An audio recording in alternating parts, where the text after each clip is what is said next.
మధ్యప్రదేశ్లో ఘోరం జరిగింది. 2 రైళ్లు ప్రమాదానికి గురయ్యాయి. కుదువా రైల్వే స్టేషన్కి దగ్గరలో 2 రైళ్లు ప్రమాదానికి గురయ్యాయి. ఒకే బ్రిడ్జిపై కామయాని ఎక్స్ప్రెస్, జనతా ప్యాసింజర్ రైళ్లు పట్టాలు తప్పాయి. ముంబై నుంచి వారణాసి వెళ్తున్న కామయాని ఎక్స్ప్రెస్ పట్టాలు తప్పి బోగీలు మాచక నదిలో పడిపోయాయి.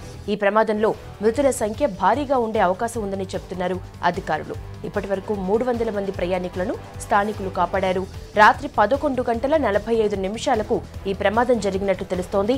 మధ్యప్రదేశ్ రాజధాని భోపాల్కు 160 కిలోమీటర్ల దూరంలో ఖిర్కియా, భిరంగి రైల్వే స్టేషన్ల మధ్య ఈ ప్రమాదం జరిగింది. ప్రమాదంలో 2 రైలు ఇంజిన్లతో పాటు 10 బోగీల వరకు నదిలో పడిపోయాయి.